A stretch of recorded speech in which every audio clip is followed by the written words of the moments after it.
be working to tackle coal use in China. We will be working on carbon pricing. So everything you just said that is simply not true. Our people. This is our country. This is our home. Mr. Guilbeault, why are you more aggressive with Alberta use of fossil fuel than China? I think it's pretty hilarious. It's totally insane to me. Like, can you guys just leave us to have our own conference? Once you stand for Greenpeace, I don't know if you remember, you were like activists for them, and now you promote China natural resources instead of your own country. Have a good day, Are you ashamed of that? Greenpeace is climbing the world's tallest building today to tell the world not to be fooled by the Liberal government. Alexa Lavoie for Ribbon News, and I'm currently at the Centre des Congrès here in Quebec City. As you know, the Conservative Party of Canada is holding their convention during 2 days here. And surprisingly, today, for the first whole day of convention, Mr. Stephen Guilbeault came all the way down in front of the Centre des Congrès to hold a press conference to talk about the Conservative Party of Canada. We can really feel there is right now a tension since the Conservative Party of Canada is leading in the poll. It seems that the Liberals are now feeling the threat of the Conservative Party of Canada. We are here to gather the opinion of the people about the fact that what they think that Mr. Stephen Guilbeault came all the way down here to talk badly about the Conservative Party of Canada during their convention. So let's check what the people have to say to us today. Mr. Guilbeault, why do you attack Canadian natural resources when you are participating in the Communist Party of China Climate Forum and refuse to confront them on their practices, like the billion they are investing into coal-fired electricity? Well, actually, the council was created in 1992, and when Pierre Poilievre was a cabinet minister, his colleague, the Minister of Environment, occupied this. The environment ministers under Stephen Harper occupied the same position I do now as environment minister. In fact, the last environment minister of the Harper government praised the council for the work that it's done to help China tackle its environmental problems. And in fact, on the work plan of the council over the next year, we will be working to tackle coal use in China. We will be working on carbon pricing. So everything you just said that is simply not true. I just think it's kind of weird that he decides to pick this day out of all days to do this. He intentionally wants to impede with the convention.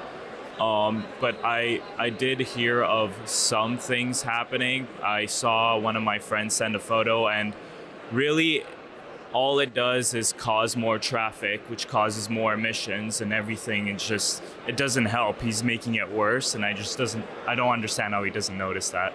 He can do whatever he'd like. I mean, there's always going to be stunts being pulled at all events, you know, and I'm pretty proud to be part of a party who didn't do that to the other parties. You know, I think it's uncivil, and frankly, it's disrespectful. But he can do as he pleases. I mean, he knows he's going to lose the next election, so. Mr. Guilbeault, why are you more aggressive with Alberta use of fossil fuel than China? Do you find that a little bit hypocrite to promote China instead of your own country?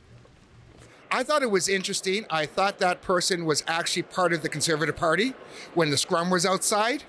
And I thought you asked him enough tough questions to send him on his way. Well, I think anytime somebody can have an opportunity to throw a dig at something that is growing and expanding, and we got all this excitement with the youth, especially the young people are more engaged than more than ever, and they're tired of what's been going on across the country. It's a telltale of what is really happening, a great movement that's happening, and it's very encouraging, actually. I guess it's easy to talk bad about somebody when you can't do much yourself. So if he could do something for people and was a very positive person, then he wouldn't have to speak bad about other people to make them look as bad as himself. Ce qui est inquiétant actuellement, et on le voit partout dans le monde, c'est la montée de l'extrême droite. Et la radicalisation du Parti conservateur, et avec un chef à la tête qui en fait lui-même cette importation de cette politique américaine ici au Canada. Well, he's staying at the Shadow Frontenac, so he should get off his elitist chair and go meet with real people instead of criticizing conservatives who are trying to save the country and save the economy. That's not right here to talk about and blaming. And we have to work together and come up with a solution and build a better Canada, right? The Liberal Party of Canada is so desperate that following Pierre Poilievre's speech, Pablo Rodriguez, Minister of Transport, also invited himself and gave a press conference at the end of the evening. Do you think it's fair for the state broadcaster of Canada to receive the most funding from your online censorship bill? They won't. Pardon? Ce que j'ai dit tantôt, proportionnellement, c'est les plus petits médias qui vont avoir de la. Ben, il semble que non, M. Rodriguez, parce que les petits médias, en fait, en ce moment, c'est ceux qui sont le plus censurés et ceux qui, justement, se font le moins voir. Si vous regardez l'exemple de l'Australie, et tous les experts sont venus nous en parler au Canada, ils sont venus en comité au Parlement, c'est les plus petits médias proportionnellement qui ont reçu le plus d'argent. Et c'est le même modèle qu'on a chez nous. Et qu'est-ce que vous pensez du fait que, justement, les Canadiens ont pu accès, justement, aux nouvelles à cause de cette censure de l'Internet et maintenant que vous avez emmené aussi Meta à vouloir censurer et cacher toutes les nouvelles aux Canadiens. Qu'est-ce que vous pensez de ça pour les Canadiens? The next day, he came back again, this time to give an exclusive interview to the mainstream media. It's then that I decided to follow him to ask the question about, since the Liberal Party is going down into the poll, do Mr. Justin Trudeau should resign as a tactic to win the next election?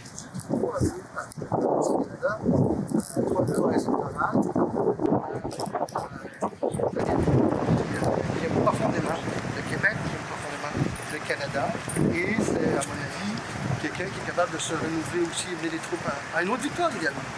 Mais si M. Trudeau aimait autant le Canada, pourquoi il a autant polarisé les gens durant la pandémie avec les mandats de vaccination en essayant de ne pas écouter la voix de certaines personnes qui étaient dissidentes ou qui ne voulaient pas se faire vacciner pour des raisons soit religieuses ou personnelles? Les décisions qui étaient prises par Santé publique du Canada, c'est-à-dire que chacune des décisions que l'on prenait comme gouvernement était sur la base de la santé publique.